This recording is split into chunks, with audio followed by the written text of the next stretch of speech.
What's up, guys? It's Sick Fedora Bro back with another video. And yeah, stuff is really crazy right now with the red car. I mean, as you can see there, it is completely torn apart. Hope you guys appreciated the Bridgeport gag, but nah, it's just a street port. But yeah, as you can tell by the title, we are going single turbo on the FD. From where I started and getting to here was a very time-consuming process. As you can see, there is hardly anything left in the engine. There's really not a lot left in here. Hardly anything. I'm going to be relocating the battery to the trunk.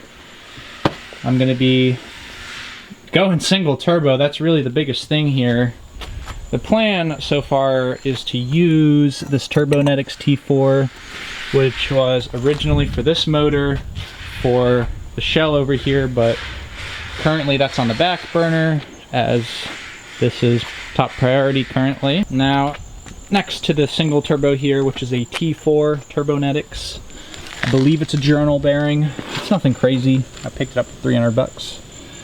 And there's this, which is the these are the stock twins that came off, and wow, were these a pain in the ass. The amount of bolts holding these onto the car is quite literally insane.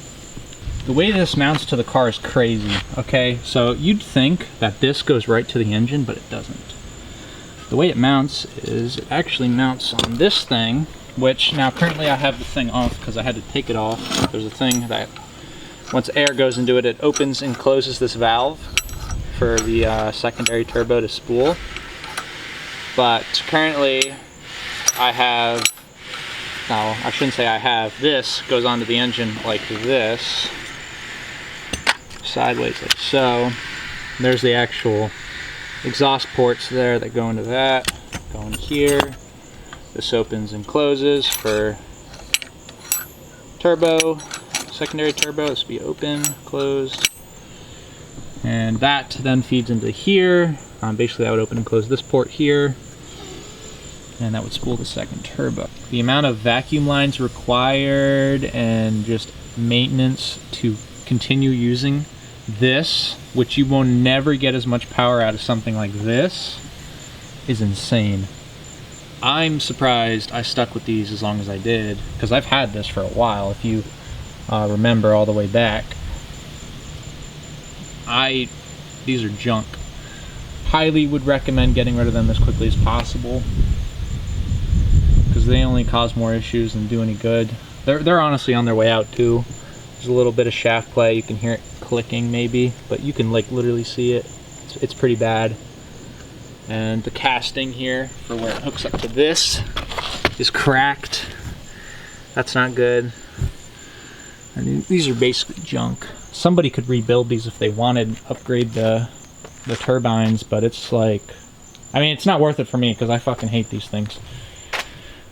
And what comes with taking out the twins is you also get to take out this, the infamous rat's nest, as everyone likes to call it.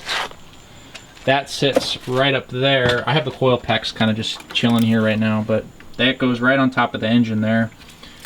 And it just takes up so much space. Look at all those fittings for lines. Some of these are fuel, some of them are coolant. Like, I think this is a coolant one. These are all fuel. It's nuts, dude. It's so not worth it. I hate it. I'm glad I get to take out all this stuff. There's the downpipe there.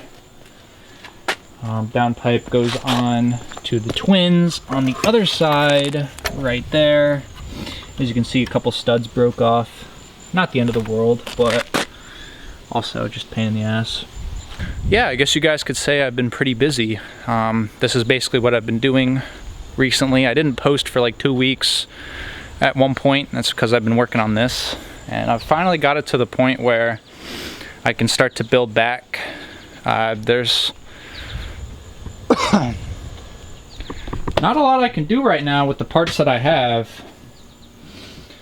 I still have to get the entire cold side, like intercooler and piping. I cannot use the stock one I have for a single turbo. It is just way too small for the heat that's going to put out.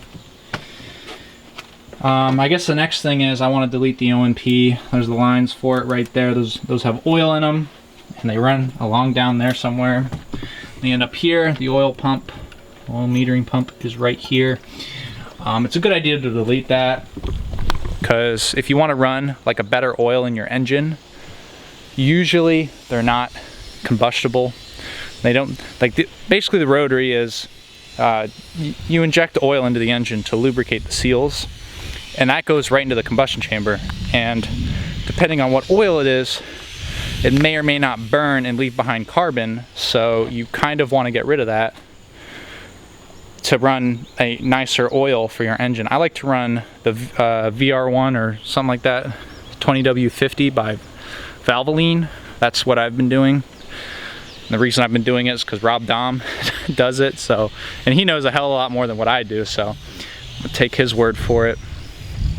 That's what I've been using, and that does not burn into the engine very nicely. And I've always had plans to remove the OMP when I went single turbo, so I didn't really do anything crazy. And the reason you want to run 20W50 into something like this is because that oil is meant for high heat, and turbo rotaries generate an insane amount of heat.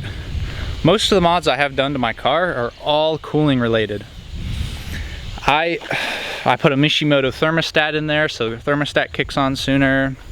There's a Koyo radiator that came with the car. I didn't put that in, but it's a big ass radiator. It's pretty big, and I got dual oil coolers here. Got one there, one there.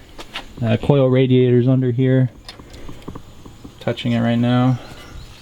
That's the AC condenser, ignore that. But yeah, most of the mods done to this car are all cooling related, because you do not want to blow a coolant seal on this engine, because that means rebuild. And I mean, I do not need a rebuild right now. My compression numbers, if you saw the video when I got it, they're all above 110 except for one, which was like high 107, 108, something like that, PSI per lobe. I don't want to say that's fresh rebuild, but it's pretty damn close. I do not need a rebuild. When you're between 70 and 80 PSI per rotor, that's when you're like, I should probably be looking into a rebuild. So that's currently the plan. This is kind of on the back burner right now. I have doubts that this car will be running this year, and if it is, not like I can go enjoy it, because it's going to be winter time, and I will be damned if I am driving this into the salt in Pennsylvania, because I cherish this car and I'd rather not see it rot to the ground. So what comes with going single turbo on one of these cars is there's a lot involved. So you're going to need bigger injectors. You might as well upgrade your fuel rails when you get there, because those old ones are kind of shot. You don't really want them. So sizes I'd recommend is, I would say, get 850cc for your primaries, and depending on how much horsepower you want to put out, you could do 1300 to 2000 cc injectors for your secondaries. 2000's high end for gas, that is. If you go ED5, that's a different story. But for gas injectors, you're going to want to do somewhere in between there. You should expect around 400 horsepower, if not like mid 3s to 4, just depending on how efficient your tune is. You're going to want to upgrade your ignition system. You're going to want to get better coil packs, or an alternative is you could keep your stock ones and get the HKS Twin Power, which basically doubles their effectiveness. They produce a bigger spark, thus for, you know, doing a better job of igniting the fuel and whatnot. You're also going to want to upgrade your fuel pump for your fuel system, your bigger injectors.